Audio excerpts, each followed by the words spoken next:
Ouais, c'est bon. Allez, aujourd'hui, on va continuer l'étude du pendule simple, donc l'étude des mouvements pendulaires dans le champ de pesanteur terrestre supposé uniforme.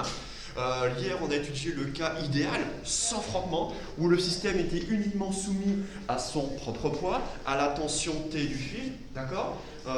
Aujourd'hui, on va rajouter une force de frottement fluide, donc forcément, ça va compliquer un tout petit peu l'étude, et ça va nous mener une nouvelle fois à une équation différentielle non linéaire. Et dès qu'on a une équation différentielle non linéaire, pour la résoudre, première façon, c'est résolution analytique grâce à la méthode d'Euler, qu'on va reprendre aujourd'hui ensemble d'un point de vue numérique. On refera un TP entièrement consacré à cette méthode d'Euler. Et pour la résoudre de manière analytique, par le calcul, il faudra la linéariser. Et c'est toujours le même cas d'étude. On va se placer dans les faibles oscillations autour de la position d'équilibre stable. Donc au lieu d'étudier des grandes oscillations pendulaires, on va étudier petites, d'accord, des petites oscillations pendulaires, et ça va nous permettre de linéariser l'équation différentielle obtenue, d'accord. Donc on y va, troisième temps, on fera que ça ce matin en partie court. Troisième temps, on y va, petit 3, c'est bon, vous voyez au tableau, vous le dites à Laurent l'appareil, d'accord, moi je vous entends, vous prenez la parole, si c'est dans l'écrit, si vous ne voyez pas ce que c'est le tableau. Donc on y va, petit 3, prise en compte, voilà, des frottements fluides. Voilà, donc on va ici améliorer notre modèle d'étude. Voilà, ici. Voilà, et on va prendre le modèle de Stokes, le modèle linéaire pour les frottements. Donc modèle linéaire, prise en compte des frottements. D'accord. Alors je vais essayer de reprendre le même plan court et quasiment les mêmes phrases qu'hier, je les ai encore en tête. Même plan, même phrase pour que vous voyez la méthodologie soit la même. D'accord. Donc premier temps, on y va, équation différentielle du mouvement. Donc, premier temps, équation différentielle du mouvement. Alors, ici, voilà, équation différentielle du mouvement. Ici, donc, par application, la deuxième loi de Newton. D'accord, ici, voilà, je ferme un peu, ce sera plus simple. Donc, on y va, on va adopter le modèle linéaire pour la force de frottement, donc en adoptant le modèle linéaire, ici, de Stokes. Voilà. Le modèle linéaire de Stokes. Voilà. Pour les frottements fluides. Donc on a des frottements fluides, on va en prendre un modèle. Vous voyez, on va modéliser l'action ici des frottements, d'accord, exercés par l'air sur l'objet, par un modèle linéaire, donc ce modèle linéaire de Stokes. Donc je reprécise ici l'expression vectorielle, petit f, j'avais noté petit f égale moins alpha v. Donc moins alpha v, où v la vitesse instantanée du point M. Alpha c'est le coefficient de frottement fluide, positif, d'accord. Donc entre parenthèses, où alpha positif, et je vous rappelle que pour une sphère de rayon R, on connaît ce coefficient alpha. Ce coefficient alpha, il dépend de la géométrie de l'objet. Pour une sphère de rayon R, on verra en TP alpha égale 6 pi eta R, où eta est la viscosité dynamique du fluide. Mais alpha, vous voyez, c'est ici une constante positive. C'est ici le coefficient, voilà, de frottement fluide. Ici, voilà, coefficient de frottement fluide. Ici. Bon. Ok. Donc dans ce cas-là, virgule, en adoptant le modèle linéaire de Stokes pour les frottements fluides, f égale moins alpha v, on va réécrire ici le PFD sous forme vectorielle, donc MA. Donc le principe fondamental de la dynamique se réécrit. On y va, je réécris en dessous l'équation masse fois accélération de m dans R, MA, égale, alors il y aura toujours le poids, on étudie un mouvement dans le champ de pesanteur terrestre. Donc on aura P égale mg, on aura toujours le poids, P, vecteur P. Alors surtout, n'oubliez pas vos vecteurs. Un vecteur à gauche, ensuite j'ai des vecteurs à droite. D'accord. Plus la tension T du fil, ouais. D'accord, tension, ici on a une tension T du fil. La tension T du fil qui maintient le point M au voisinage de O. On a un fil inextensible qui exerce une action de contact sur le point matériel. Plus petit f, voilà, ici, comme ceci. Soit encore, on peut développer ici, soit, voilà, on aura MA. M fois l'accélération de M dans R.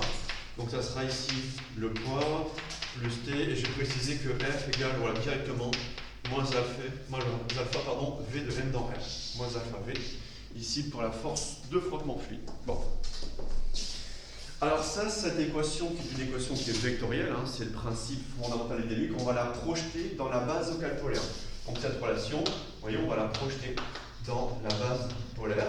Donc on projette dans la base orthonormée polaire. Donc ça permet de reprendre des choses qu'on a vues hier ensemble. Donc dans la bande ici polaire. Je vais refaire le schéma à droite. Avant de faire les projections, j'en ai besoin, parce que là j'ai. D'accord. Je vais projeter une nouvelle fois ici la tension T du fil, le poids, et surtout je vais expliciter une nouvelle fois l'accélération du point M en coordonnées polaires. Donc le schéma de la situation, schéma du pendule simple. On y va, un axe horizontal, un axe vertical descendant, l'origine O. Alors je vais prendre les mêmes axes qu'hier. J'ai pris X et Y, c'est ça. Donc X comme ceci, orienté par le vecteur unitaire EX. Voilà. Là j'ai pris EY, ici. Voilà. Donc ici dans le plan, vous voyez, je dessine dans le plan du tableau, ici le plan X, Y. Et qu'est-ce que l'on a? On a un pendule simple. Donc un pendule simple, c'est un fil de longueur L constante. Donc un fil de longueur L constante. Ici, donc je précise la longueur L constante. Fil attaché à un point O, X, donc on a un point d'attache O. Et à l'extrémité inférieure de ce fil, on va attacher une masse. D'accord, une masse supposée ponctuelle. Donc on y va, on a la masse d'étude comme ceci. Et là, voilà, je le point matériel M en mouvement. Bon. Et je regarde au niveau des couleurs, j'ai du vert et du jaune et du bleu. Ok, bon, on va faire bleu. Je vous rappelle qu'ici, le système de repérage impose un angle polaire θ. En fait, θ représente, je vous rappelle, la position angulaire. Oui. Là, vous avez un mouvement circulaire de centre O et de rayon L. La longueur L du fil étant constante, le repérage polaire impose que le point M est repéré par sa position angulaire θ. Tel que lorsque le système est à l'équilibre, le pendule est purement vertical, θ égale à 0 correspond à la position d'équilibre stable. D'accord? Et là, qu'est-ce que je fais? Je fais également apparaître la base polaire. Donc on y va ici, le vecteur unitaire ER. Donc je l'ai fait suffisamment grand pour envoyer à distance. Donc vecteur unitaire ER dans le sens des rayons croissants, et le vecteur unitaire Eθ dans le sens des θ croissants, perpendiculaires à ER. D'accord? Donc ER, Eθ, je fais apparaître ici ces deux vecteurs. Ensuite, alors je vais tenter le vert quand même. Alors vous me le dites si ça passe mal au tableau, je vais tenter le vert. Je représente le poids P vertical descendant. Le poids P vertical descendant. Première force. Donc toujours ici, je place ma base polaire au centre de masse, au centre de la masse. Centre ici auquel également s'applique le poids P. La tension T du fil, elle s'applique ici. Au niveau, c'est l'action de contact. Ici, donc contact supposé ponctuel entre la masse et le fil. Donc là, j'ai la tension T du fil. Donc là, j'ai la tension T. Voilà. Ici. Bien. Ensuite, alors si je suppose, vous voyez, un mouvement ici, donc dirigé dans ce sens-là, c'est-à-dire qu'on a un mouvement qui sera ascendant, j'aurai une force de frottement, on le verra, je vais passer tout de suite, elle sera dirigée comme ceci. En fait, la force de frottement s'oppose au mouvement.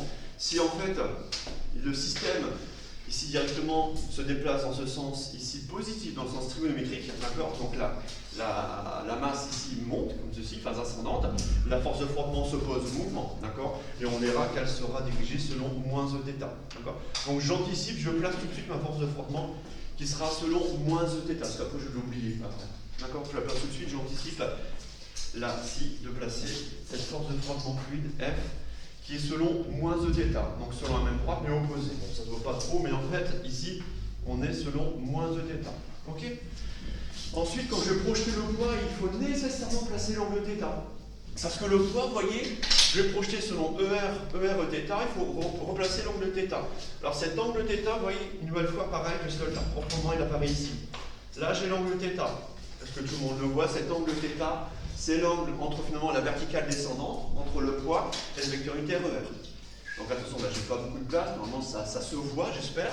Θ, c'est l'angle entre le poids, vertical descendant, et ici, le vecteur unitaire ER. Merci. Bon, donc ça c'est l'angle θ ici, la longueur du pendule ici, d'accord? Toutes les forces en présence. J'oublie pas le vecteur G, vertical descendant, qui est une constante vectorielle. D'accord? Voilà. Ok, on y va. Alors quand on dit projeter cette relation vectorielle dans la base polaire, on va d'abord expliciter l'accélération. On fait le calcul ensemble, comme ça s'il y a un problème par rapport à ce que je vais faire, vous m'arrêtez et vous me le dites assez rapidement. Alors, ce qu'il faut voir de suite, c'est le vecteur position. Le vecteur position OM ici, quand on regarde le schéma, OM égale L, ER. D'accord? C'est le fameux RER des coordonnées polaires, où le rayon polaire est constant, vaut L. Donc le vecteur position OM ici vaut L, ER. Donc ici, le vecteur position. Ici, le vecteur position.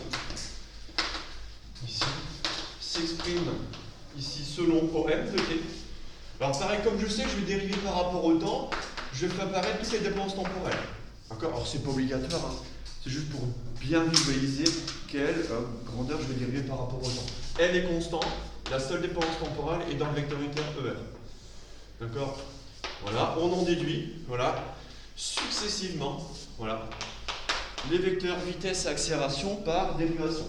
Donc on va en déduire ici le vecteur vitesse instantanée, donc V de M dans R, donc on reprend ce qu'on a fait hier, et c'est important. Donc là pareil, il faut voir comme un produit de termes, LER.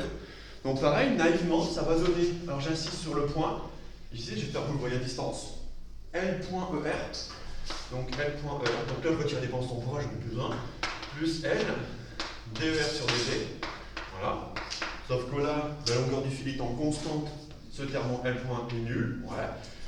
Donc ça me donne, alors ça c'est le problème de colle cette semaine, attention, hein, ne plus vous tromper, dérivé ER par rapport au temps, revient dérivé ER par rapport à θ, d'accord, fois dθ sur dt, d'accord, voilà. Et dérivé ER par rapport à θ, c'est dérivé le vecteur unitaire radial par rapport à l'angle polaire θ, ça vous retourne θ, d'accord, ça vous retourne ici Eθ. Donc ça nous donne ici L, θ point, Eθ. Alors je réécris à côté, voilà, l'expression de la vitesse instantanée, d'accord, V de M dans R, ça sera L, θ point, ici, voilà, Eθ. Alors pareil, je fais apparaître les dépendances temporelles, pourquoi? Parce que c'est ce vecteur-là que je dérive une nouvelle fois par rapport au temps. Oui. Alors, est-ce qu'on doit démontrer dER sur dt? Vous pouvez démontrer comme ça, on ne Non, doit pas... non. Alors, pour cette semaine, oui, mais après, non. Cette semaine, pour les questions de cours en colle, oui, on va te redemander, on peut t'embêter avec ça, mais vous pourrez me rappeler pourquoi la dérivée de ER par rapport à θ me donne Eθ. Là, il faut en fait expliciter, il faut exprimer le vecteur unitaire ER, Eθ dans la base cartésienne, et ensuite vous dérivez par rapport à l'angle polaire θ. C'est-à-dire que vous projetez ER dans la base cartésienne, vos du cos si, et après vous dérivez ici ce vecteur unitaire ER par rapport à θ, vous allez retrouver le vecteur unitaire ici, Eθ. D'accord? Donc exprimez ER Eθ dans la base cartésienne, et ensuite dérivez chacun de ces deux vecteurs ici par rapport à l'angle θ, et vous y retrouvez à chaque fois l'un des deux vecteurs. Après non, après c'est fini, après ça vous prenez pour acquis. Hein. Mais cette semaine, oui, pour la question de cours ici en colle, oui, on peut vous embêter, on peut, d'accord? Moi je vous embêterai forcément sur ça. Tiens, vous pouvez me rappeler comment on retrouve d'où ça vient. On va faire le schéma et faire la projection des vecteurs unitaires de la base polaire dans la base cartésienne, les dériver par rapport à θ, hein, pas par rapport au temps, par rapport à θ, et on retrouve, voilà, soit Eθ, soit θ, soit moins ER. Attention, quand on dérive Eθ par rapport ici à θ, on trouve moins ER. Ok? Donc une fois qu'on a ça, vous voyez, on dérive une nouvelle fois le vecteur vitesse instantané, on tient le vecteur vitesse accélération. Ah tiens, allez, on y va. Je vais demander ici à Sylvain, ici présent. Allez, on y va, l'accélération du point M. Allez. Il faut dériver par rapport au temps. Ouais, donc Sylvain nous propose qu'on dérive une nouvelle fois par rapport au temps, on y va naïvement. Naïvement. Ouais, la première elle est 0 parce que... Ouais, je note quand même, ça fait 0, je note quand même, ça fait L point, θ, ouais, plus. L, θ, ouais, θ. Super. L, θ, point, Eθ, super. Moins L, θ, carré. Ouais, bien, rapide. Ouais, très rapide. Sauf que moi, bon, je détaille un peu plus, c'est une deuxième fois qu'on le fait. Donc là, ce terme-là est nul, L point égale à 0. Ça, je laisse, L θ point Eθ, et d'ailleurs, θ point 1, ce serait l'accélération angulaire. Ouais. L θ point, dEθ sur dt, pareil, ici. Donc, premier terme, pardon, L θ point Eθ. Le second terme en L θ point. Dérivé Eθ par rapport au temps, je compose les dérivés. C'est dérivé Eθ par rapport à θ, dθ sur dt. Ouais. Et ça, attention. Alors attention, dérivé Eθ par rapport à θ, pareil, on prend pour acquis aujourd'hui, mais cette semaine, éventuellement, on peut vous demander d'où ça vient. Ça fait moins ER. Donc attention ici, ça c'est moins ER. Et c'est ce que Sylvain nous propose immédiatement. Hein. Sylvain directement va nous proposer moins L, θ point carré ER. Tout à fait. Tout à fait. Moins L, θ point carré ER. D'accord? Voilà. Donc ça, ici pour le vecteur, ici, accélération du point M dans R. D'accord? Bien. Ensuite, une fois qu'on... Donc ça c'est le membre de gauche, on a un masse ou accélération, donc de droite, il faut projeter les vecteurs force. Ici, donc 2 plus, on y va. On va projeter ici ces vecteurs force. Alors, la tension T du fil, c'est la plus simple. La tension T du fil, ici, directement, quand un fil se présente, ça donne quoi? La tension T du fil, quand je la projette dans la base polaire. Alors, T... Alors, est-ce qu'il y a besoin de projeter en cos on signe ici la tension T du fil? Regardez, T est selon la direction de ER. Donc, il n'y a pas besoin. Donc, ouais, T est dirigé selon moins ER. Donc, T, la tension T du fil, ouais, selon moins ER. D'accord? Ok? Là, par contre, là, il y aura du cos et du sin. Ouais, c'est dans le vecteur poids qu'on va projeter dans la base polaire. Et c'est la partie la plus délicate. Rappelez-vous, j'avais mis ici un petit panneau danger. Parce que c'est là qu'il faut ralentir, ne pas se tromper dans les projections du poids. Alors, là, à force de rencontrer le système, vous allez, je veux dire, ça va les donner immédiatement. Parce que quand vous faites une projection du poids selon ER, c'est un P scalaire ER. C'est ça, projeter scalairement le poids sur ER, c'est P scalaire ER. C'est norme du poids, LG, norme de ER, ça fait 1, fois le cos de l'angle entre P et ER. C'est toujours la même logique. Donc, cosinus de l'angle entre P et ER, quel est cet angle ici, Yann? Donc, on résume, ça fait norme du poids MG. MG fois 1 fois cos θ.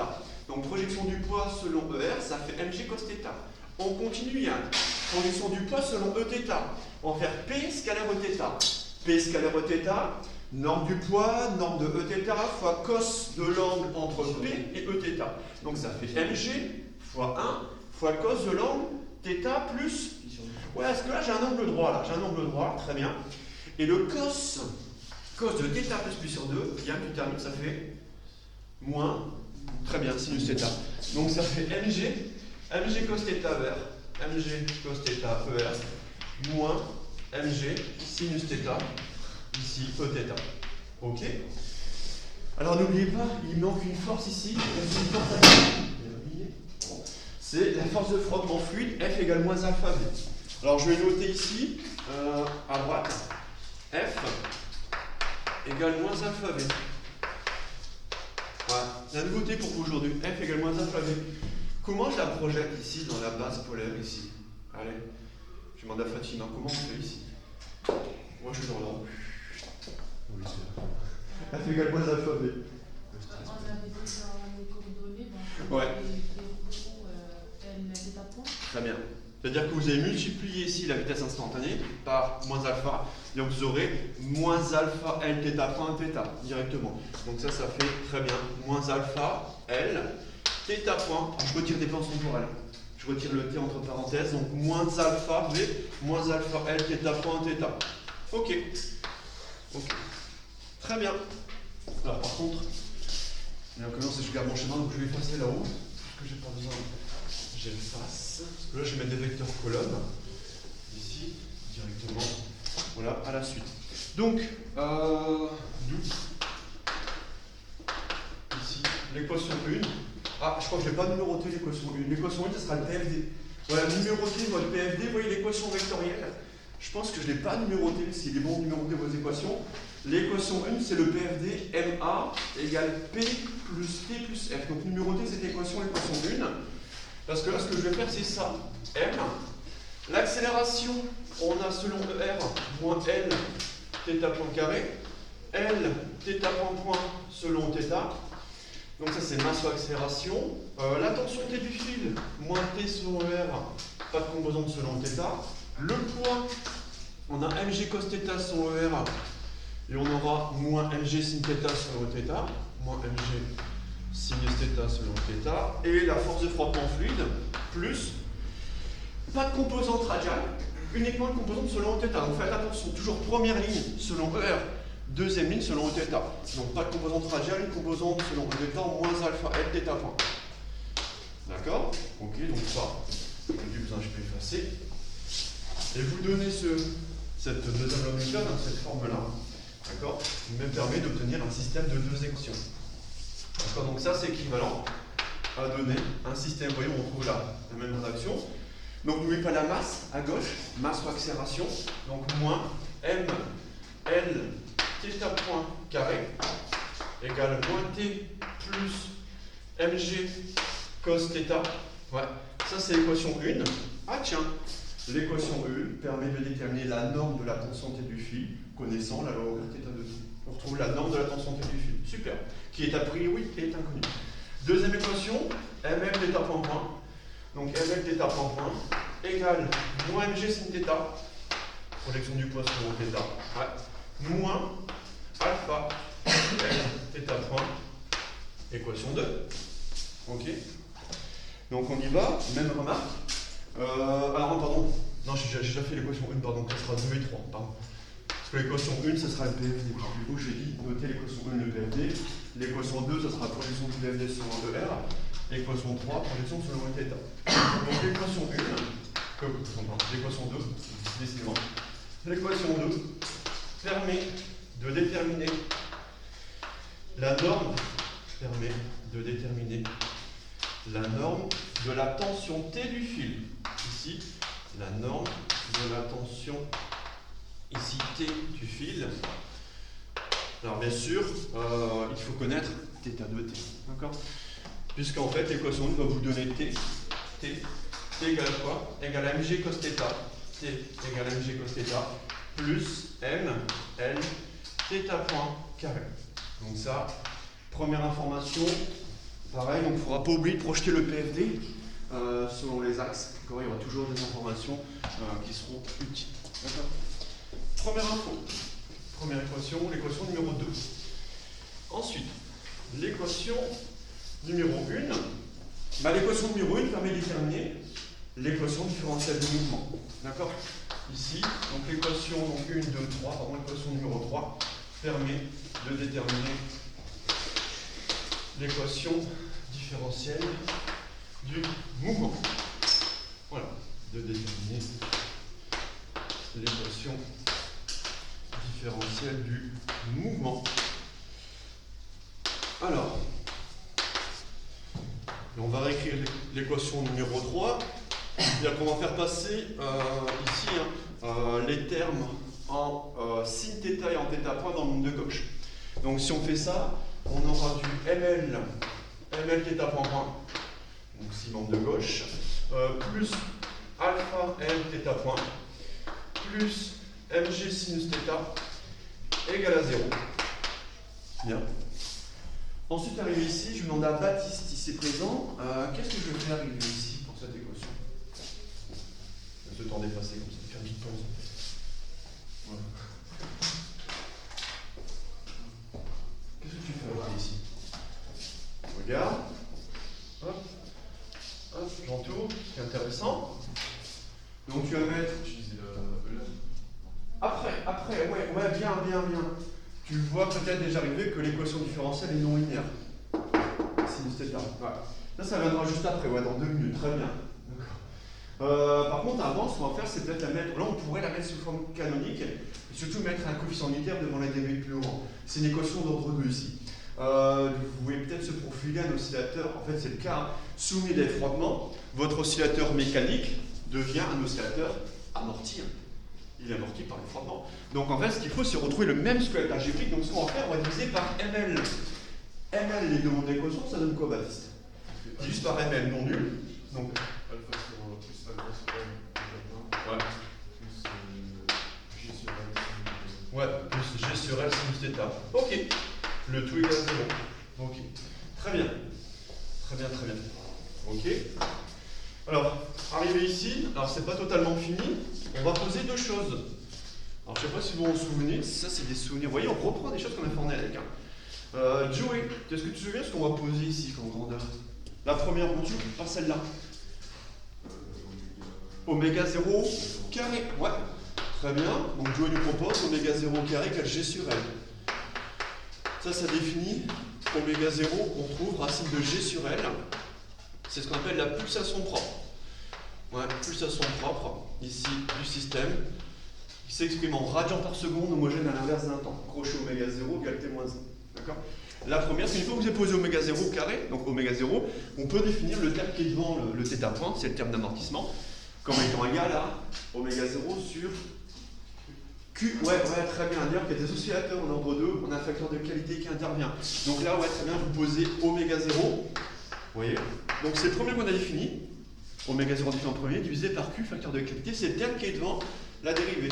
Ici, d'ordre 1. Donc on définit Q, on trouve ici facteur de qualité.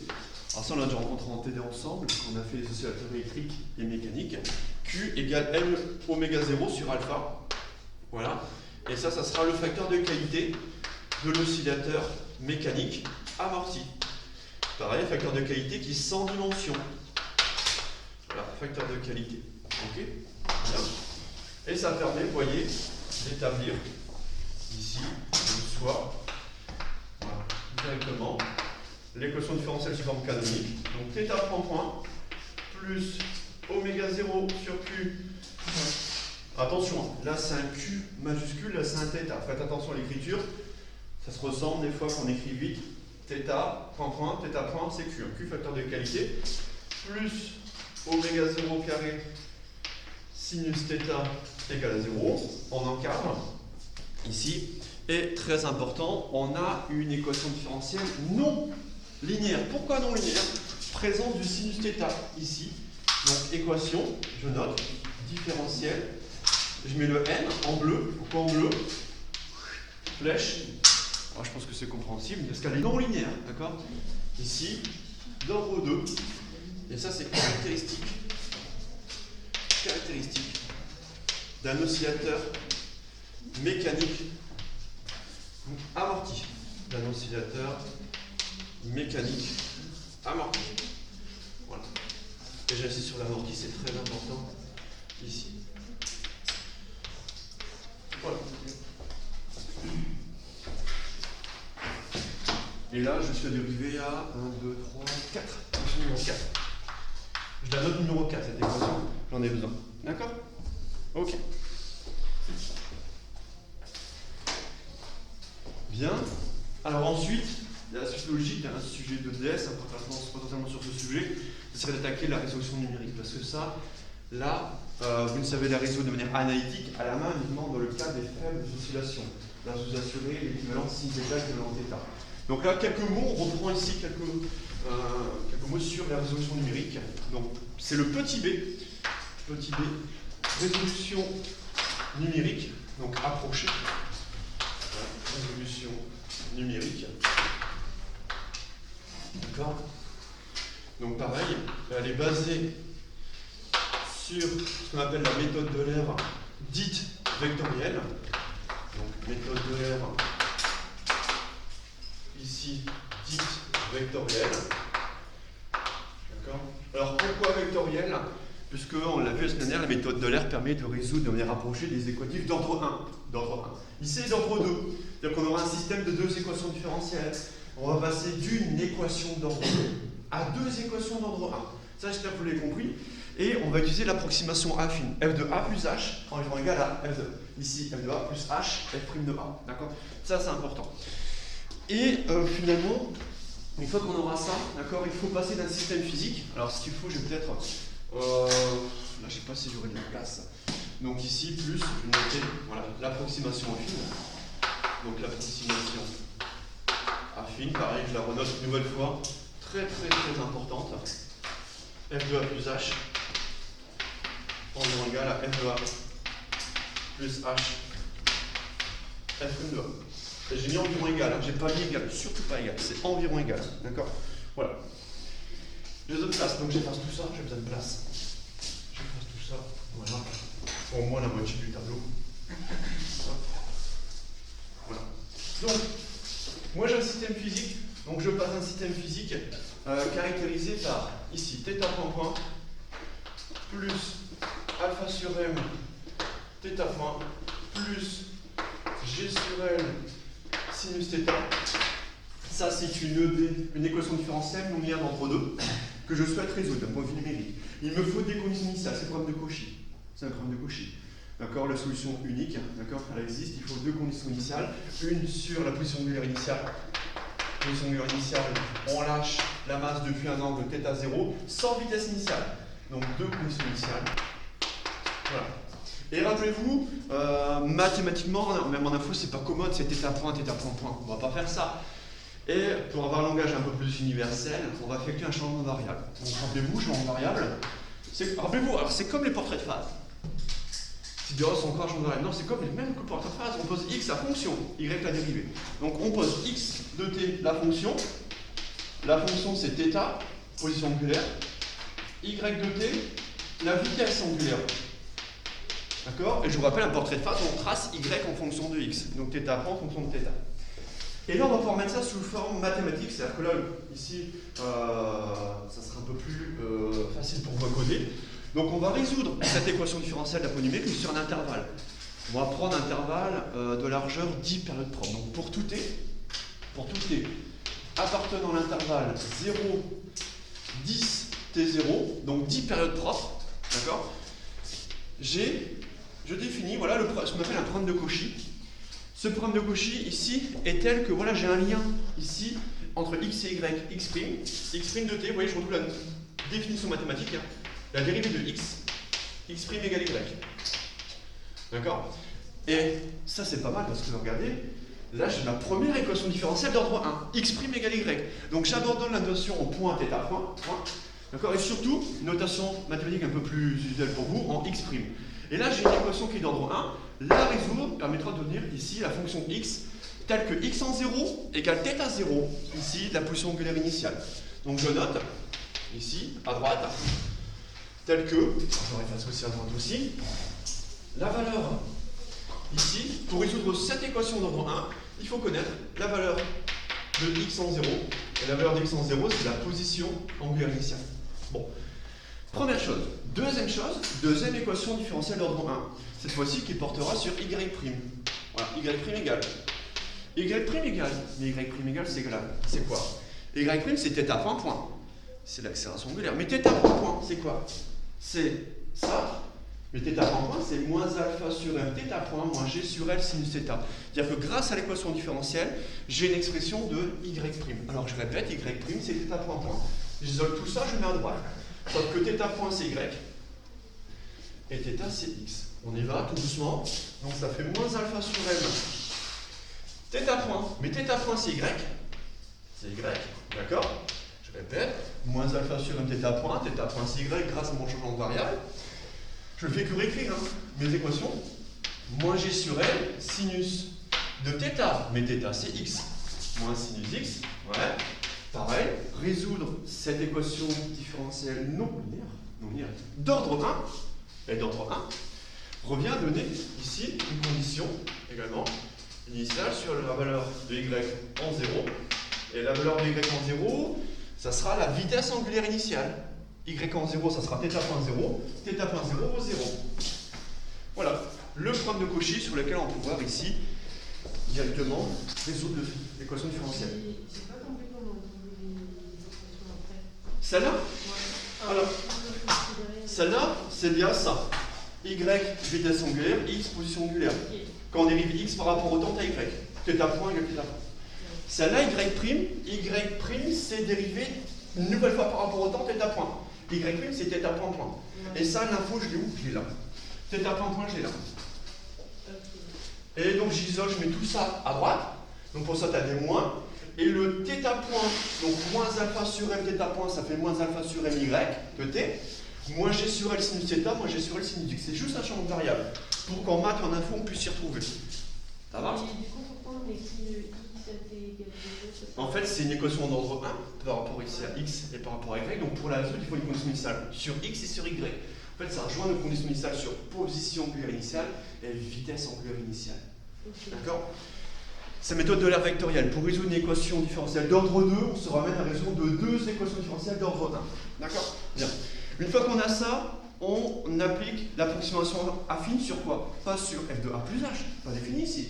Sur x de t et sur y de t. D'accord? Donc en tenant compte de l'approximation affine, donc compte tenu compte tenu de l'approximation affine, donc compte tenu de l'approximation affine, voilà, qui est ici la base de la méthode d'Euler, je la rappelle et surtout je l'utilise sur les fonctions ici x et y, à savoir x de t plus h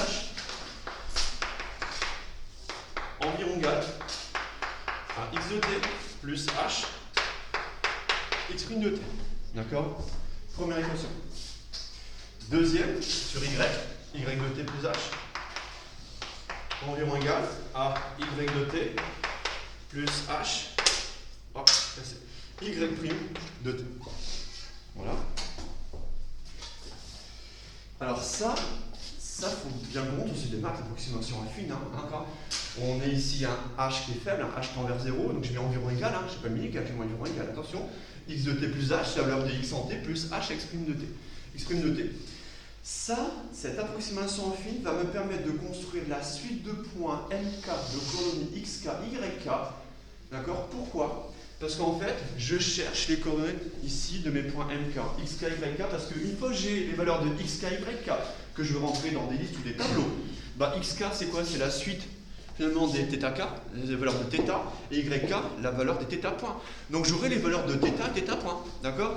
À tout instant sur l'intervalle 0 dt 0.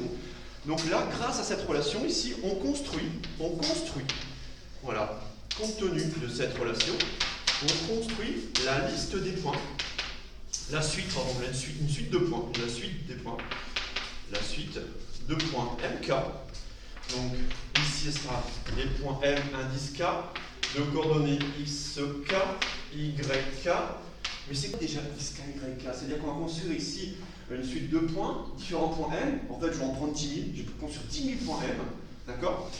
Parce que ici, leur abscisse xk, ça sera quoi? Bah, ça sera directement la position angulaire, donc ça sera les θk, et yk, ça sera les θ.k. En fait, je vais construire une suite de points de coordonnées position angulaire, vitesse angulaire.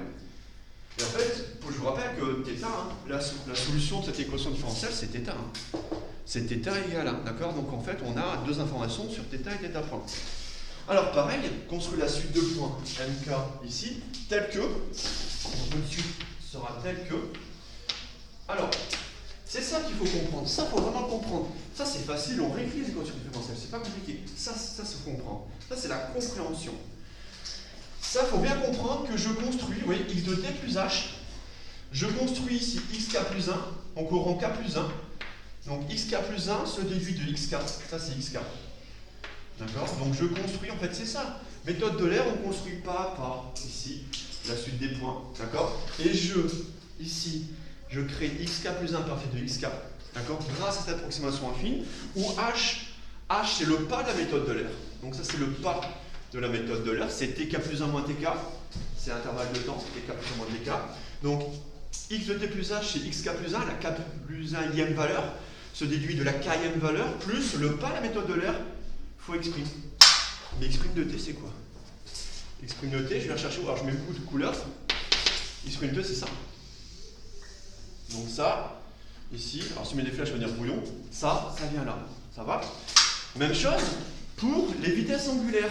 X de t plus h, ça c'est quoi? Ça yk plus 1. Je construis yk plus 1 à partir de yk. Ok, alors attention, c'est des k en indice. Un y indice k. Je retrouve h, le pas de la méthode d'Euler, tk plus 1 moins tk. Mais cette fois-ci, le y' de t. Je vais mettre en jaune. Y' de t, c'est quoi? C'est ça, là. Donc c'est ça directement, c'est tout ça. Donc, ça c'est de la réécriture. On passe de la notation physique à une notation mathématique, informatique. Ça c'est plus important. Ça il faut l'avoir compris. Et surtout, bien compris qu'on crée ici une liste de points, une suite de points, nk, comme xk, yk, où l'on construit xk plus 1 partir de xk, yk plus 1 partir de yk, grâce à ces approximations affines, et ça on le réécrit. Parce que ici, tel que, donc je réécris ces deux relations-là, ici, donc ça c'est xk plus 1, donc x indice k plus 1 égale x indice k plus parenthèse, ici, h, ça sera tk plus 1 moins tk plus 1 moins tk.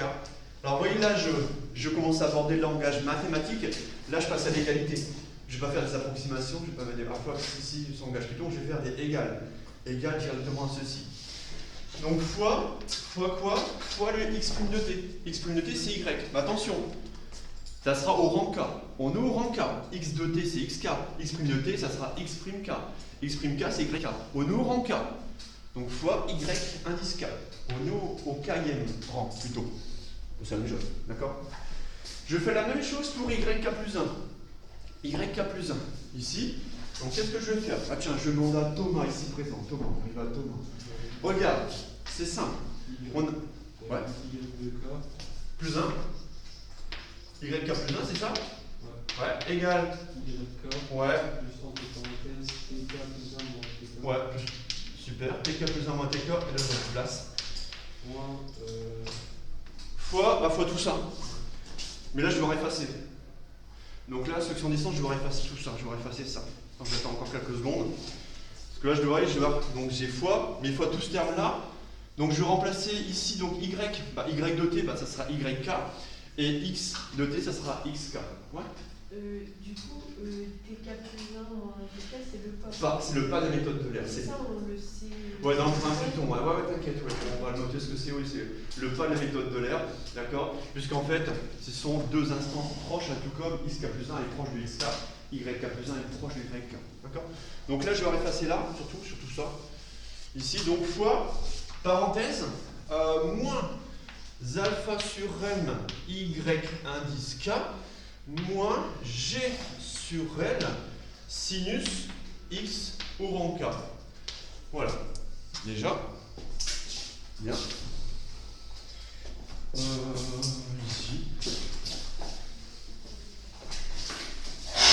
Ça c'est bon. Ça c'est bon. Voilà. Donc là, le code Python, une fois que vous avez fait ça, le code Python ici associé à cette équation.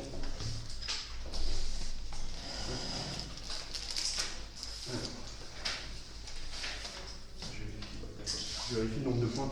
10 000 points. Alors pareil, on va résoudre sur l'intervalle 0, 10 et 0. On va faire un maillage de l'intervalle, on va prendre 10 000 points.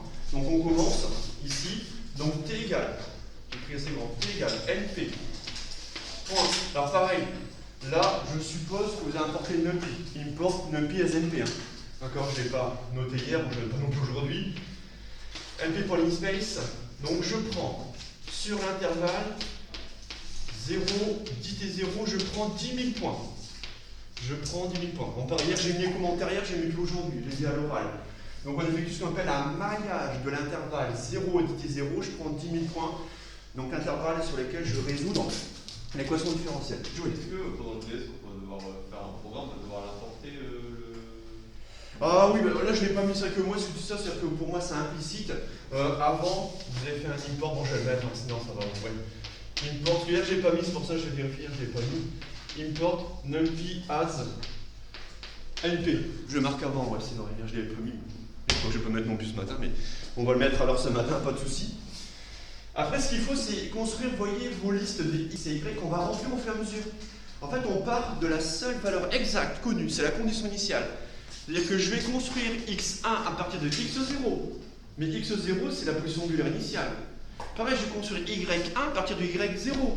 Donc, je vais construire y1 à partir de y0, mais y0, c'est la vitesse angulaire initiale. Donc, il faut créer nos listes et initialiser nos listes x et y. Donc, ce qu'on a fait hier, je crée ma liste x égale. Alors, j'ai écrit θ 0, c'est ça en toutes lettres. Donc, θ 0. Donc, θ ici 0. Donc, j'initialise ma liste. Ici, première liste des positions angulaires à θ 0. J'initialise et je crée également ma liste des y, des vitesses angulaires. Par contre, là, je sais que c'est nul. Alors ça, on pouvait marquer θ.0 en toutes lettres. Hein. Mais moi, je sais que la vitesse initiale est nulle. Donc ça, directement. C'est pas mal de faire ça. Ouais. Zut. Hop. D'accord. Je vais continuer là-haut, parce que j'ai plus de place. J'ai besoin de ce programme-là. Donc là, je continue. Attention ici, après ici, je suis là. Après avoir défini les listes x et y, ce que je vais faire, c'est connaître le nombre d'éléments ici inclus dans ma liste. D'accord. C'est-à-dire que je peux poser, alors c'est vous qui voyez, hein. On peut poser n, grand N égale n de t. Alors pourquoi grand N? C'est pour ici procéder à un certain nombre d'itérations. Il faut un compteur qui va parcourir ici. Vous voyez, on va prendre toutes les valeurs ici. Hein. Donc on a 10 000 points régulièrement spacés entre 0 et 10 t 0. Alors je définis n ici. Alors ça, vous n'êtes pas obligé de définir n ici parce qu'après je vais faire un for. Un for pour remplir mes listes. For k in range. For k in range. Donc, premier élément de ma liste, je vous rappelle, hein, pardon, liste crochet 0, liste crochet 0, x crochet 0, c'est le premier élément. La numérotation commence à 0, x crochet 0, c'est le premier. Je vais jusqu'au dernier. D'accord? Le dernier, je vous rappelle, ce sera ici len de liste moins 1. D'accord? C'est len de la longueur de liste moins 1. D'accord? Parce qu'on commence toujours la numérotation à 0. Donc en fait, ça sera, soit vous notez, parce que je notais hier, notez n-1. Notez n-1, 2 points. Sinon, vous faites ici 0, len de t moins 1. N c'est len de t. C'est la même chose. Hein. N c'est len de t moins 1. Donc on va du premier élément de la liste jusqu'au dernier. Et qu'est-ce qu'on fait? On va répéter les mêmes opérations. On va ajouter en bout de liste à chaque fois le dernier élément, le kème élément, hein, que j'ai quand même plus un élément que j'ai construit à partir du kème, grâce à ces relations-là. Et ça, il y a une fonction append. Je remplis mes listes grâce à la fonction append. Donc là, indentation, on y va, on aura x, alors ça c'est un x, pardon, x point append, x.append, on y va. Alors pareil ici, hein, les x indice k plus 1, ça ne fonctionne pas, ça sera x crochet k, d'accord? Ici, donc en fait, je construis x k plus 1, donc j'ajoute le k plus 1e élément, et je le construis à partir du kème. Donc ça sera x append, d'accord? Donc on aura x, voilà, crochet k, d'accord? X crochet k, plus tk plus 1 moins tk, donc pareil, plus, donc ça sera t crochet k plus 1, t crochet k plus 1 moins t crochet k, voilà, le tout fois ici yk. Mais mon yk, pareil, je ne le laisse pas comme ça, je ne vais pas faire y indice k, ça sera y crochet k, d'accord? Donc je ferme le crochet, attention, ça c'est un crochet, parenthèse une fois, parenthèse 2 ici, d'accord? Attention, plus long, ça pour y, y.append. Donc j'ajoute dans ma liste ici des vitesses angulaires, y.append, donc pareil, ça sera y crochet k, donc y crochet k, plus, pareil, parenthèse, le pas de la méthode d'Euler, donc tk plus 1 moins tk, d'accord, fois, là-dessus je mets une parenthèse, parce que là j'aurais, alors pareil, il faut déclarer avant. Il faut déclarer avant les alpha, les m, d'accord, les g, les r. Ça réveille. Hein. Il faut déclarer avant tous les paramètres expérimentaux. Donc on y va, ça fait moins alpha sur m, fois ici, on aura y crochet k, donc moins alpha sur m fois y crochet k, moins g sur l, fois, ah tiens, attention, je vais demander à Adam, il va Adam, le sinus, attention le sinus, comme j'ai importé une numpy à np, ça sera, oui, très bien, np.sinus, d'accord? Donc le sinus, attention, hein, np.sinus, ici donc np, alors j'aurai pas de place, je pense pas, alors je vais faire np, je vais le tenter quand même, sinus de x, ouais, ça va être juste, hein. Moi ça passe au tableau, oui, à distance, vous me le dites, ouais, moi aussi ça passe, donc sinus de x crochet k, parenthèse, j'en ai une là, en fait il y a une parenthèse là, et j'en ai une deuxième là, du y.1. Donc j'ai deux parenthèses ici, voilà. Et après, plt.plot, d'accord? Donc np.sinus, sinus x crochet k.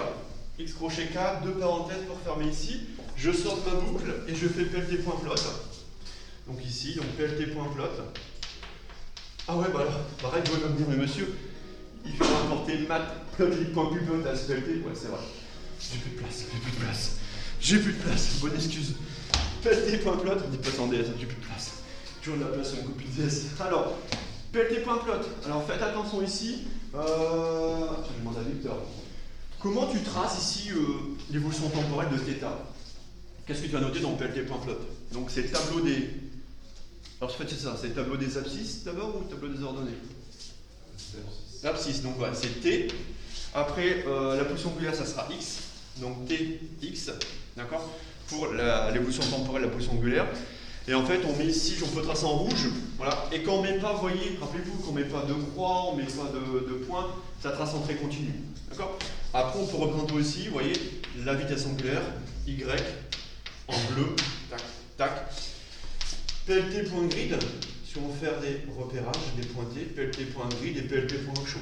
D'accord? PLT.show, voilà. Et je ne pas parce que si on peut également faire apparaître le portrait de phase, on fera un PLT.plot, on mettra X en abscisse, Y en ordonnée, et on mettra du vert comme bleu, d'autres couleurs, pour ceci. Vous voyez? Bon. Alors ça, vous allez le reprendre en maths aussi, rassurez-vous, CP, ce ne sera pas la dernière fois qu'on verra ensemble. Oui, Clara. J'ai pas compris à quoi servait la fonction Apple. Ah, normalement, vous l'avez vu, on est vu en informatique, ça permet d'ajouter un élément en fin de liste. Alors, si ça c'est bien, sinon ce que tu peux faire ici, ça va être brouillon, tout ça, si t'aimes pas, tu dis ça.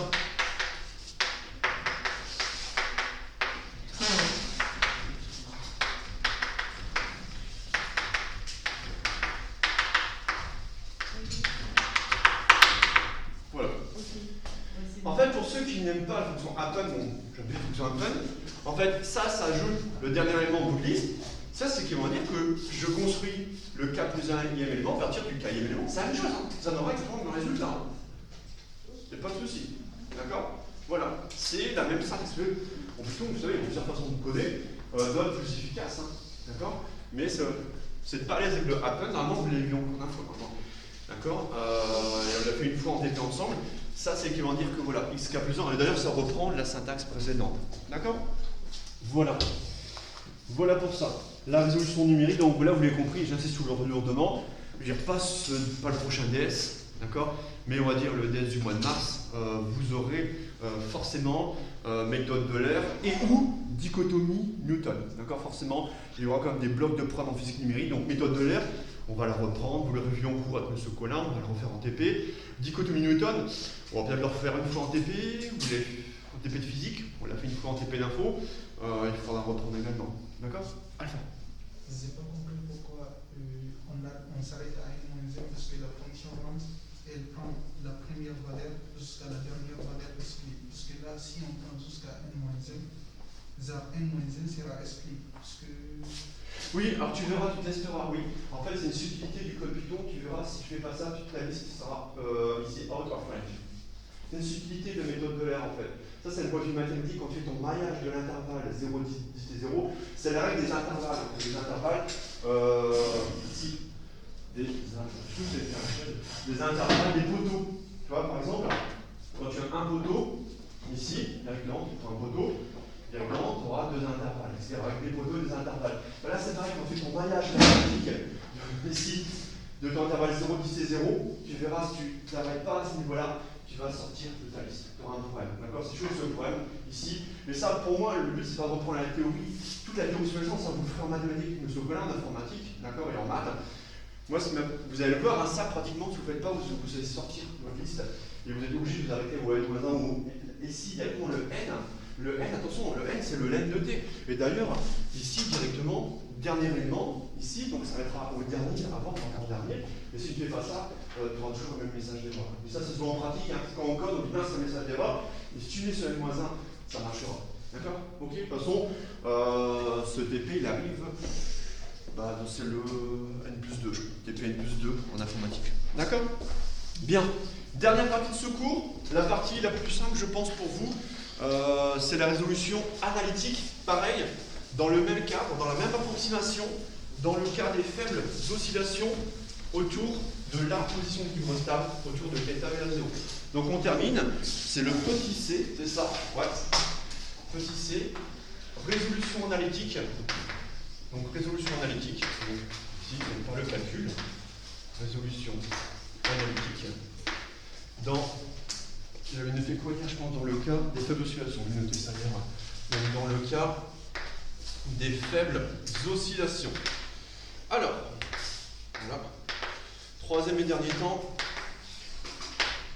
Ici. Voilà. Très bien. Donc pareil, toujours ce cadre à souligner ici. Donc dans le cas ici des faibles oscillations autour de la position d'équilibre stable. Donc, dans le cas des faibles oscillations, ici, autour voilà, de la position d'équilibre stable. Position d'équilibre stable, θ égale à 0. Alors en physique, souvent, les positions d'équilibre, vous voyez, c'est une position angulaire. Faites attention au pendule simple, ce sont des positions angulaires. Et la position d'équilibre stable pour le pendule simple sera θ égale à 0. Alors qu'est-ce qu'on peut dire en fait des faibles oscillations, c'est-à-dire que θ à tout instant est négligeable devant 1 radian. Et je vous rappelle, 1 radian c'est déjà beaucoup. 1 radian c'est quasiment 60 degrés. D'accord? Et ça assure, d'accord, assure l'équivalent. Donc ça, voilà, ça assure l'équivalent, vous connaissez, d'accord? Sinus θ équivalent θ. Sinus θ environ égal à θ. Donc soit en maths, vous notez lorsque θ tend vers 0. D'accord, lorsque θ tend vers 0, lorsque θ est négligeable devant 1. Et ça permet de linéariser l'équation que j'avais notée 4. J'avais noté 4 ici en bas. Donc ce qui permet, voilà, ce qui permet de linéariser l'équation numéro 4. Ce qui permet de linéariser l'équation numéro 4. Alors quand je dis linéariser, le sin θ transforme en θ, et vous obtenez quoi? Alors on l'a encore en tête, on prend l'exemple canonique, θ point plus oméga 0 sur θ point, plus oméga 0 carré, vous voyez, je transforme le sin θ en θ, égale à 0. Voilà. Et ça, vous savez résoudre. Vous connaissez, on l'a fait plein de fois en élec. Et cette équation est différentielle et linéaire cette fois-ci. Donc on a une D, ouais, je remets ici L pour linéaire, elle est d'ordre 2.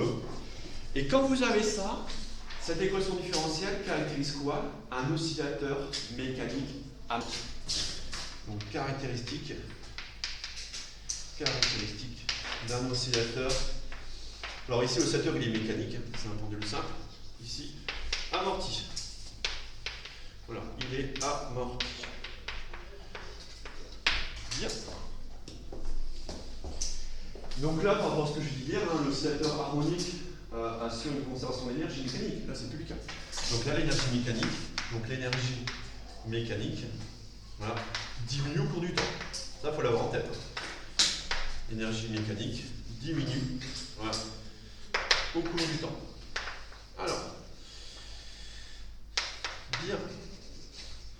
Résolution de cette équation.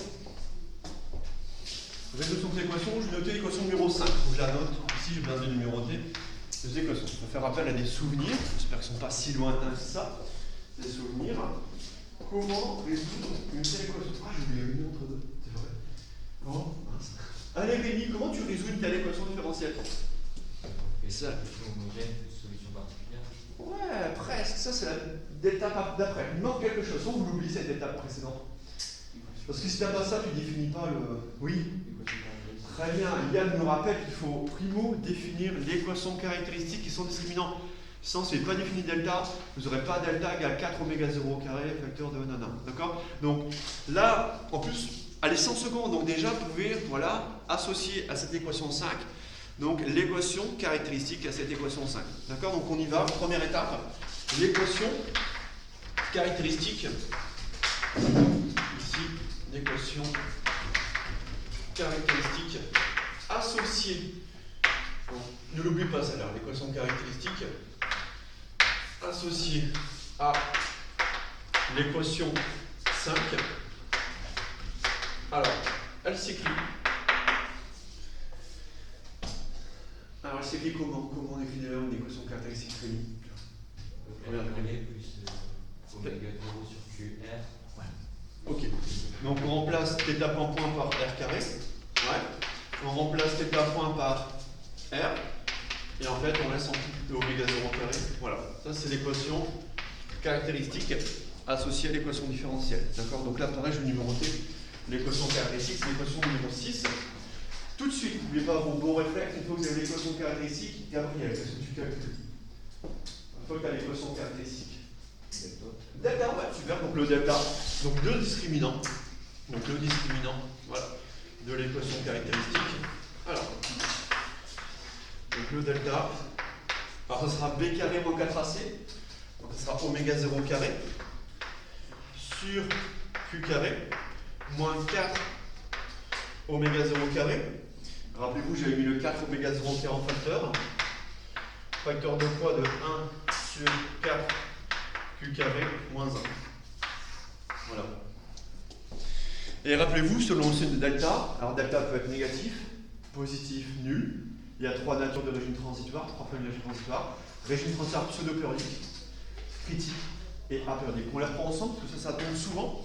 D'accord. Et ça peut faire l'objet, d'accord, si d'un sujet potentiel, quand on prend des frottements, des frottements sur un système mécanique, on linéarise l'équation différentielle et on retrouve, vous voyez, ici des résolutions analogues à celles vues en élec. D'accord.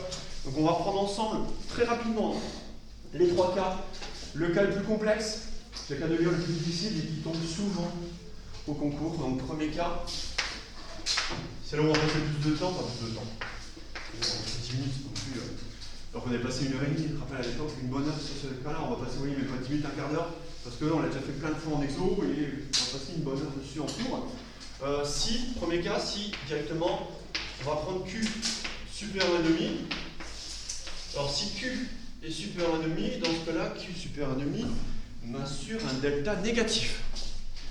Un delta négatif. Alors Q supérieur à 1,5, rappelez-vous, c'est la valeur seuil, charnière. Donc Q égale à 1,5, c'est régime critique d'ailleurs, c'est parmi deux régimes, oscillant ou non. Donc on a ici un amortissement qualifié de faible. Rappelez-vous, le facteur de qualité est inversement proportionnel à la résistance ou à la dissipation d'énergie, ou le terme d'amortissement, pardon. Donc amortissement faible. Et surtout, on a un régime transitoire ici qu'on qualifie de pseudo-périodique. Voilà. Régime transitoire pseudo-périodique, puisqu'en fait il va s'amortir ici sur une durée de l'ordre de 3 ou 5 tours. Bon, alors dans ce cas-là, si delta est négatif, rappelez-vous, n'oubliez pas que l'équation caractéristique 6 admet des racines. Alors Clara, tu te rappelles la particularité de ces racines de l'équation caractéristique si delta est négatif? Quelle est la particularité des racines des solutions de l'équation 6? Ouais, donc elles sont complexes conjuguées. Ouais. Donc dans ce cas-là, l'équation caractéristique 6, voilà, l'équation caractéristique 6 admet, voyez, c'est important de faire ce rappel ici, deux racines complexes conjuguées, donc deux racines complexes conjuguées, ouais. Et rappelez-vous, c'est là, oui, ça date déjà, hein. Ça c'est le cours de quoi? De novembre, on va dire, ouais, ça fait 2 mois, 2 mois hein, qu'on a fait ce cours-là. Ah, voilà, Joe, il me fait les grands œufs, c'est si loin que ça, j'espère.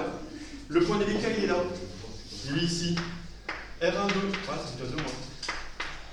Alors, rappelez-vous, bon, je le note, c'est moins B, plus ou moins J, le J, comme dit Clara, il faut un J, mais J, racine de moins delta, et souvent, vous l'oubliez, moins delta, d'accord, moins delta sur 2A, voilà.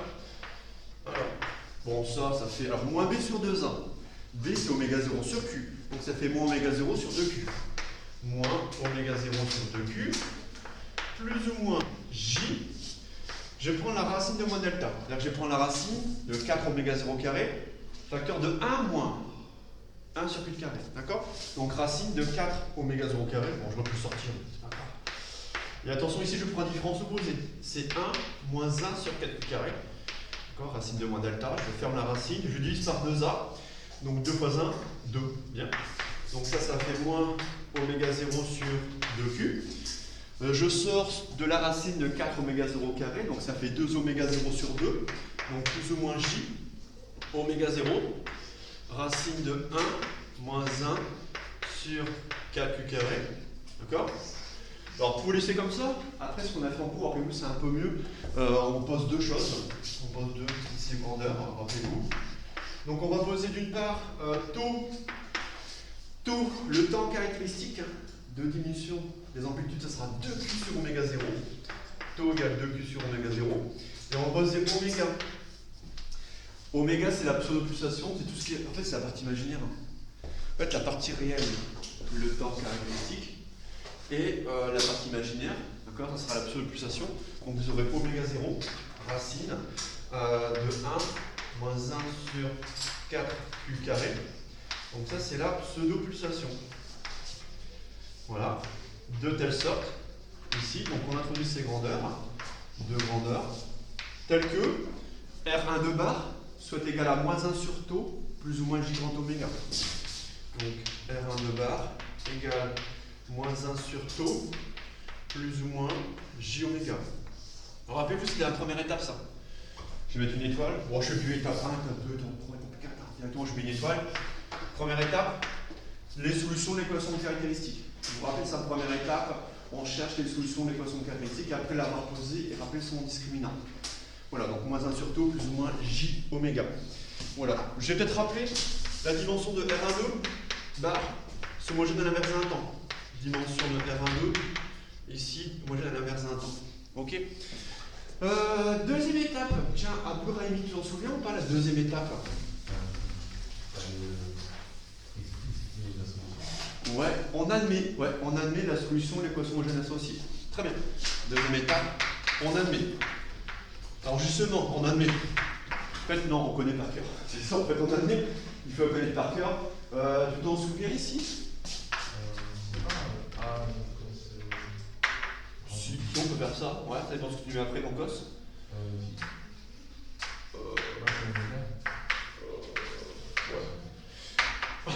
C'est plutôt, alors commence toujours par le terme, tu vois, il y a amortissement. On commence par le terme d'amortissement. Exponentielle moins t sur t. On commence par ça. Donc on admet la solution de l'équation sur ce membre. Donc c'est un θ h. C'est θ h. Voilà, la solution est en θ ici.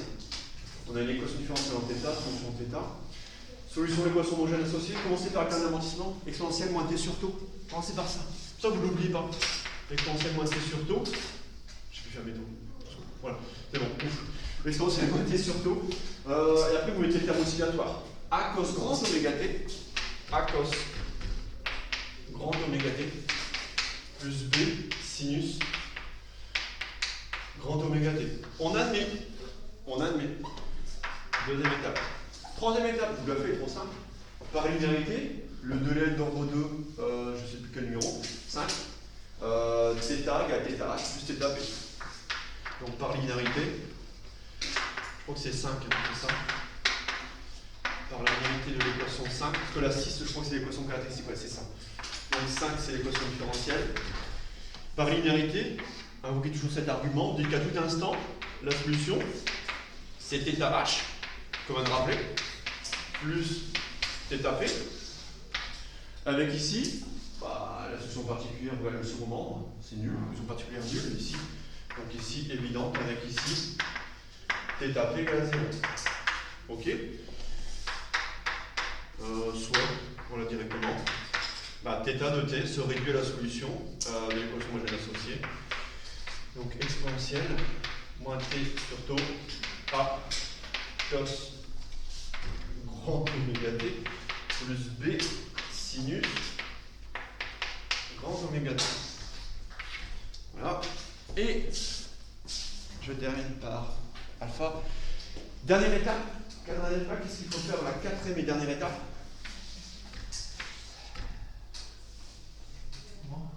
Oui, il faut trouver les constantes arrivées à ouais. Super, on y va. Un petit peu de calcul, ça fait longtemps qu'on n'a pas déterminé les conditions initiales. Car les constantes d'intégration, pardon, les conditions initiales. Donc quatrième et dernière étape, on n'oublie pas de déterminer A et B.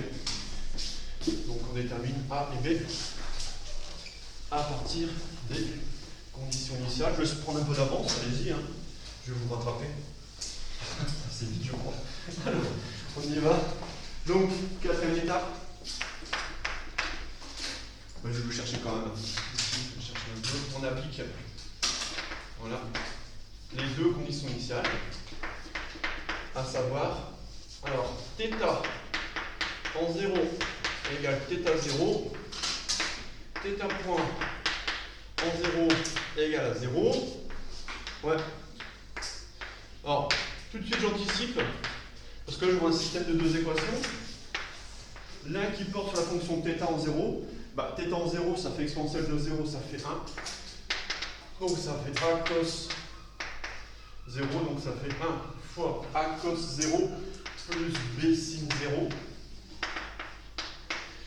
égale à θ 0. Ouais, facile. Par contre, la deuxième, vous ne faites pas de tête. Enfin, peut-être, moi, je sais la faire de tête, mais peut-être pas vous, je ne sais pas. Prendre la dérivée en 0. Dans ce cas-là, vous anticipez, vous calculez la dérivée. Il faut estimer la dérivée. Et rappelez-vous, hein, ça, attention, il y a un petit piège. Ça, c'est un produit U fois V. U fois V. U fois V. D'accord? C'est bon? Allez, maintenant, je vais embêter un peu ceux qui sont à distance, là, d'accord? Je vais s'embêter, vous, aujourd'hui. Allez, tiens, je vais demander... Ah, Solène. On met sur toi, Solène. Solène. Les autres avancés, allez ici, faites le calcul. Bonjour Solène. Tu peux me donner la dérivée de θ, ici? On la fait ensemble? J'écris au tableau ce que tu me dis. On y va. Allez Solène. θ point. Voilà. Alors, ouais, moins 1 sur taux. Ouais. Baf. Non. Un terme à la fois. U' V plus UV'. Donc on dérive le premier terme. Ouais, hein, donc on remet tout. Ouais. On dérive le premier terme, après on met. Donc là c'est U''V. D'accord? U''V. D'accord? Je mets la suite en dessous. Hein. Je t'écoute ensuite. Et là tu peux dériver ce qu'il y a enclenché. Donc exponentielle moitié sur taux, ouais, facteur de pas. Ouais. Là tu peux. Ouais.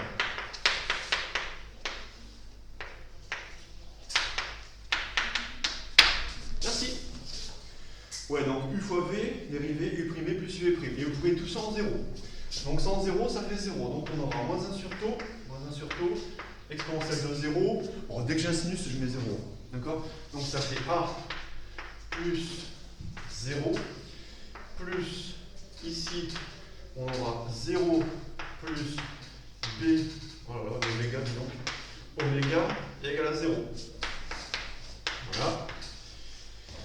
Alors, premier terme, alors ça va, j'ai dû mettre un 0, donc ça fait 0. Donc il nous restera A égale θ 0. Donc, premier constant d'intégration A égale θ 0. La seconde, je vais isoler B. Alors j'isole B, je vais passer ça, ce terme-là à droite. Donc on aura B égale A sur tau oméga. A c'est θ 0. C'est bon, c'est fini. Voilà. Terminé. Donc finalement, voilà, on a une expression de θ de t. Donc θ de t qui sera en exponentielle moins t sur tau. Alors A, ça sera θ 0 cos oméga t plus θ 0 sur tau oméga sinus oméga t. Alors, en 0, en T0, 0, 1, 1, ça tend vers θ 0. Donc ça tend vers θ 0 quand t tend vers 0. Quand t tend vers plus infini, l'exponentielle prédomine, hein, théorème des croissances ici comparée, donc l'exponentielle ici, moins t sur tau quand t tend vers 0, donc ça tend vers 0. Tout ça pour vous rappeler le graphe quand même, l'avoir en tête, ce qui se passe ici graphiquement, et le lien avec le portrait de phase. C'est-à-dire que hier, ce qu'on a vu, c'est des oscillations qui sont purement sinusoïdales, il n'y a pas de baisse d'amplitude, l'énergie magnétique constante, l'amplitude reste constante. Là, c'est plus le cas.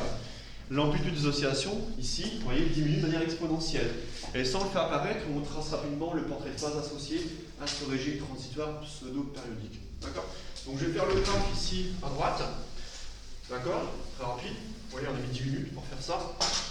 Donc, θ de t. Donc θ en fonction du temps. Voilà, à t égale 0. Alors toujours, pour que ce soit propre au tableau sur les feuilles, commencez par tracer vos arbres d'exponentielle, croissant, décroissant. Donc un comme ceci. Voilà. Là, c'est le premier, et le second symétriquement. Comme ceci. Voilà. Ensuite, la valeur en 0 vaut θ 0. Donc je vais partir de θ 0 avec une tangente horizontale. La vitesse angulaire est nulle. Bon, petite utilité, tangente horizontale en 0, θ.0 égale à 0, je démarque une tangente horizontale ici. Alors, donc une petite tangente horizontale. Je vais faire ça soit plus clair, là, une tangente horizontale, là, ça sera θ de t. Je vais démarrer de θ 0, d'accord? Donc, alléger mes plats comme ceci, et hop, c'est parti. Je suis, voilà, les courbes d'exponentielle croissante décroissante. Bon, je ne fais pas trop d'oscillation parce qu'après, j'aurai voilà, beaucoup de tours à faire voilà, sur mon portrait de phase. Donc ici, pareil,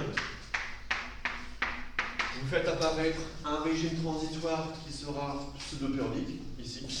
Donc on a un régime transitoire pseudo-périodique.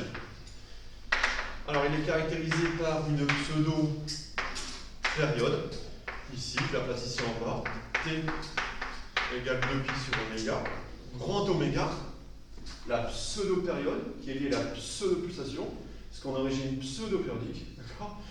Bien. Là, j'ai un régime qui est permanent. Alors, est-ce que c'est cohérent qu'on rejoigne θ égale à 0? Bah oui, il y a des frottements, on rejoint une position d'équilibre. Donc là, on rejoint, vous voyez, θ équilibre égale à 0. Bah, à cause des frottements, les oscillations s'amortissent et surtout vont s'arrêter. Le pendule, le système est vertical, donc on est bien à θ égale à 0, c'est logique. D'accord? La durée du régime transitoire, rappelez-vous, ici, ça dépend hein, de l'ordre, on va dire de 3 tours, d'accord, ou de 4,6 tours, tout dépend si vous rejoignez à l'heure finale à 1% près ou à 5% près. D'accord? Et moi, ce qui m'intéresse, vous voyez la différence par rapport à hier. Hier, on avait des oscillations de même amplitude. On restait à θ 0. Hein. Là, c'est plus le cas, il y a des frottements envoyés. Et surtout, le portrait de phase. Ça fait longtemps. Hier, en fin de séance, on a montré, hein, pour le pendule 500 frottements, c'est soit une ellipse, soit un cercle, ça dépend. Mais en tous les cas, c'est fermé. Ça fait toujours la même trajectoire, toujours circulaire ou toujours elliptique. Là, c'est plus le cas. Rappelez-vous, portrait de phase, on va représenter θ point en fonction de θ. Donc on y va. Θ point en fonction de θ, en lien avec l'évolution temporelle hein, qui est ici à droite. Donc ça c'est bon, je mets mes limites. Alors je ne vais pas faire trop grand parce que sinon ça va être compliqué pour moi, trop compliqué pour moi. Donc θ point en fonction ici de θ. Voilà. Alors je place 0. Je vais placer 0. C'est mon attracteur. J'ai un point attracteur, ça va rejoindre 0. Et en fait, alors là, on ne va pas isoler hein, dans les équations de trajectoire de phase. Ce qu'on va faire, c'est s'aider de ce qu'on a à droite. Hein. Donc on trace ici, à l'aide, d'accord, en accord avec l'évolution temporelle. Donc tracer du portrait de phase, de l'oscillateur mécanique amorti,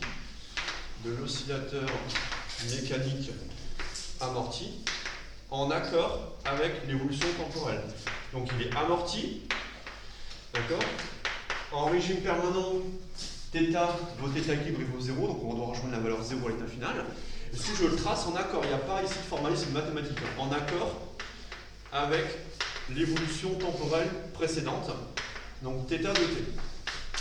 En accord avec l'évolution temporelle, θ de t. Alors, l'état initial, je pars d'une position angulaire initiale θ 0 sans vitesse initiale. Donc je vais placer θ 0, l'état initial il est là. Donc l'état initial, θ 0 et vitesse angulaire initiale nulle. Je vais placer son symétrique, tac, à peu près ici. Ok, bon. Et maintenant je regarde ce que fait ma fonction θ de t. Je pars de ça, c'est mon point initial, θ 0. Ma fonction est d'abord décroissante. C'est les décroissantes, c'est-à-dire que là, vous voyez ce que je vais faire. Sur une demi-période, fonction décroissante, donc θ point négatif. Donc pour rejoindre, vous voyez, la valeur quasiment de moins θ 0, on va s'arrêter avant moins θ 0, on aura une dérivée qui sera à valeur négative. Donc en fait, on va parcourir ce demi-plan inférieur. Donc on y va, ici, hop, et je m'arrête à peu près ici. Donc je flèche comme ceci. Pourquoi je fais ceci? Puisque d'abord, la fonction est décroissante. Je rappelle, ici, sur la demi-période, elle est d'abord décroissante. Ensuite, elle est croissante. Elle est croissante, mais par contre, elle s'arrête bien avant θ 0. Donc là, je diminue bien. Alors, je vois combien je vais faire tour. Je vais faire 1 tour, 2 tours, 3 tours, 4 tours. Enfin, 4 tours, ça va aller. Donc, on va faire 4 tours au final. Donc, on y va. Donc là, j'aurais fait 1 tour. Je vais faire un deuxième tour. Bon, c'est pas évident. Voilà. Troisième tour. Voilà. Et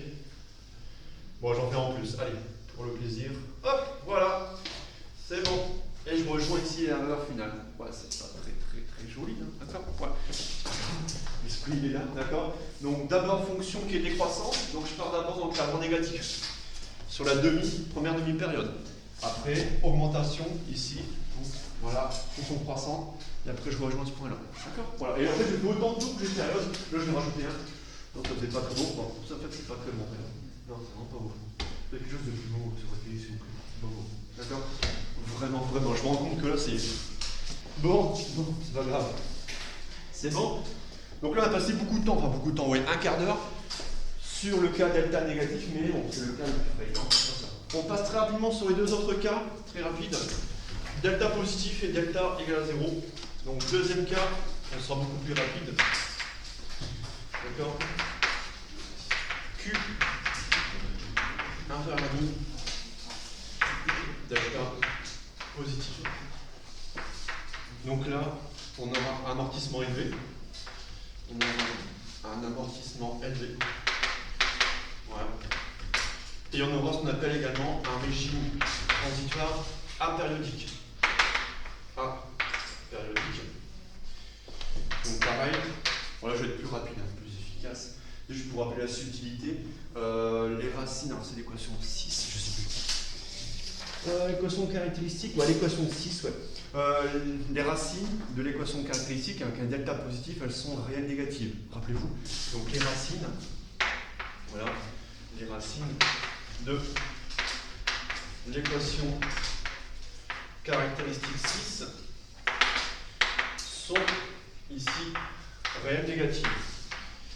Ok, donc réelles négatives, donc définies par R12, donc là je ne souligne plus R12, fonction à valeur réelle, donc R12. Donc on aura moins B sur 2A, moins oméga 0 sur 2Q, plus ou moins, ici, racine de delta sur 2A. Donc je sors le 4 oméga 0 carré de la racine, divisé par 2, ça fera oméga 0, d'accord. Voilà, racine, et attention, cette fois-ci, vous faites plus moins delta. Vous prenez directement le delta c'est 1 sur 4 carré. Donc là, 1 sur 4 Q carré moins 1. Là, surtout, ne plus dire, ah, la partie réelle vaut 1 sur tau, partie imaginaire vaut oméga. Non, là, c'est des fonctions à valeur réelle, il y a une partie imaginaire, fonction à valeur réelle. Et ça, directement, on a posé comme étant égal à moins 1 sur tau en 2. Pourquoi moins 1 sur tau? Parce qu'en fait, R12 est proportionnel à l'inverse d'un temps, et les racines R12 sont négatives. Donc pour poser comme étant égal à l'inverse d'un temps, il faut poser ici égal à moins 1 sur tau en 2. Donc voilà, on s'arrête là, tout simplement, c'est juste ça. Et après, en deuxième étape, on admet, j'efface ça, c'est moche. On admet ensuite les solutions de l'équation homogène. Donc on admet, voilà, la solution de l'équation que j'appelle sans second membre, θ h. Voilà, donc on admet ici, donc θ h de θ. Ah tiens, parmi vous là, est-ce qu'il y a quelqu'un qui se rappelle de la solution de l'équation sans second membre dans le cas où delta est positif avec R12 qui sont donnés ici, racines réelles et négatives? Qui se souvient des solutions ici? Oui, quand même. Ouais, bien, super. Très bien, merci Quentin. Alors moi je vais mettre A1,2 comme il lambda, parce que lambda je le mets après pour le régime critique, mais ouais. Donc je vais mettre A1, très bien, A1 exponentielle R1T plus A2 exponentielle R2T, juste ça, voilà. Deuxième étape, troisième étape, c'est facile. Avec ici θ égale 0, on en déduit θ égale θh, pas de souci. Vous voyez, θ égale θh, super. Et après, on applique les conditions initiales sur θ de t. Voilà. Donc, on applique les deux conditions initiales sur θ de t égale A1 exponentielle R1t plus A2 exponentielle R2t. Celle-là, on l'oublie assez vite, donc ouais, se la remettre en mémoire pour la solution du régime transitoire qui sera apériodique. D'accord? Donc pareil, apériodique ici, la fonction θ de t ne fera que décroître. Hein. C'est une somme de deux exponentielles à valeur négative. Ici dans l'argument, argument négatif. D'accord? Donc là, directement, si on trace, voilà, θ en fonction du temps Donc on part de θ0 avec une tangente ici horizontale. Pourquoi? La vitesse angulaire initiale est nulle et ça va ne faire que diminuer. Ça diminue si nous on part ici avec un multiplié par ça diminue comme ceci. D'accord? Pour rejoindre, voilà 0, donc régime permanent, régime transitoire, apériodique. Voilà. Ok? Donc ça pareil pour la forme exacte. Rien tel qu'un tracé sous Python pour tracer A1 exponentielle R1T plus A2 exponentielle R2T. R1 et R2 sont donnés par ça, hein, de racine réelle négative. Une fois qu'on a ça, on en déduit le portrait de phase. θ point en fonction de θ. En ce régime transitoire, ce sera apériodique. Pareil, je replace ce même état initial. On part de θ0 avec une vitesse angulaire initiale nulle à là, pareil. Alors ça, c'est un peu plus subtil. Comment je trace la trajectoire de phase ici, dans ce cas-là? Alors, pareil, l'allure, hein, l'allure, non pas. C'est l'allure générale de la trajectoire de phase dans ce cas de régime transitoire qui est apériodique où la fonction ne fait que décroître. On part de θ0, il doit rejoindre 0. Comment j'y vais? Comment je relis ces deux points? Surtout, je ne fais plus de tour. Hein. Ça n'oscille plus, donc il n'y a plus ici de terme. Ouais, Fatima, ça fait? Oui, ça fait. Alors, ça va donner une forme comme ça part comme ça, et après, ça part comme ceci. D'accord? C'est pas vertical, hein, c'est vraiment, oui. C'est une forme, voilà, comme ceci, après, voilà. On rejoint assez rapidement ici le point origine. Attention, c'est pas vertical, c'est un peu trompeur. Je vais le refaire, voilà, et après, voilà, comme ceci, en flèche. C'est pareil, un Python va vous donner, ça dépend du poids, du coefficient 1 à 2, ça dépend des exponentielles, ici, argument négatif, pour la loi de trajectoire de phase. Ça n'oscille pas, la sortie n'est plus oscillante. D'accord? Ça, c'est important. Troisième cas, c'est toujours en deux lignes. Troisième cas de figure. Le cas intermédiaire, le cas où on a une valeur seuil de Q égale 1,5. D'accord? Donc troisième cas de figure, pareil. Troisième cas. Si Q égale 1,5, alors delta égale à 0. Voilà. Discriminant nul. Voilà. Donc on est dans le régime transitoire critique. D'accord? Ouais. Donc là, on donne la racine double de l'équation caractéristique. Donc l'équation caractéristique 6. Admet la racine double. La racine double. Alors souvent, je trouve que j'avais noté R0. Si delta égale à 0, il ne me reste que moins B sur 2A. Donc moins B sur 2A moins oméga 0 sur 2Q. Sauf que Q égale à 1,5. D'accord? Donc si Q égale à 1,5, il va vous rester ici, donc Q fois 2, alors moins 1, donc moins oméga 0. Donc ça, pareil. Une racine réelle négative. Donc la racine double de l'équation caractéristique. Voilà. Et pareil, je m'arrêterai juste là, parce que les étapes 3 et 4 sont les mêmes. Hein. L'association particulière ici est nulle. Les conditions initiales, on ne va pas l'appliquer. Bon. Comment? Ah, 20%, ouais, c'est bon, je reprends, ouais. Et je pense que quand je fais un indicateur de batterie, il se fiche, je crois. L'image se fiche pour vous, ouais. Le son et l'image, les deux? Il te semble. Ça, il faudrait vérifier quand j'ai l'indicateur de batterie, parce que moi, il semblerait que la vidéo soit figée. Mais est-ce que vous m'entendez derrière? Je sais pas, faut voir. Bon, bref. Donc je reprends l'équation caractéristique, admet la racine double, moins b sur 2a, d'accord? Donc ça fait moins oméga 0, ce que q égale à demi. Et je rajoute sur le fait qu'on admet, vous voyez, la solution de l'équation sans second membre. Ici, je la rappelle. Donc ce sera θh de t. Donc θh de t. Alors celle-là, elle est un peu plus subtile. Est-ce que vous en souvenez ici? θh de t en régime transitoire critique. Ouais, donc tu sais pas ce qu'on voit, Victor? C'est lambda 1 fois x plus lambda 2. Ouais. Exponentielle. Ouais, de 40. Enfin, 0. Ouais, donc elle a mis du x, mais pour moi c'est un t. Donc ça sera, ouais, c'est lambda t. Ouais, donc on aura une dépendance lambda t plus mu exponentielle R0t. Ouais. Donc ça fait lambda t plus mu exponentielle moins oméga 0t. Et après je note quand même état étapes 3 et 4 identiques. Je note quand même étapes 3 et 4 identiques, je peux le noter.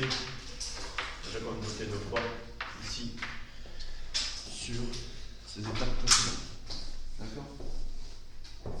Voilà pour le cours de ce matin. Ici sur les mouvements pendulaires. Donc on a 1h30 et maintenant.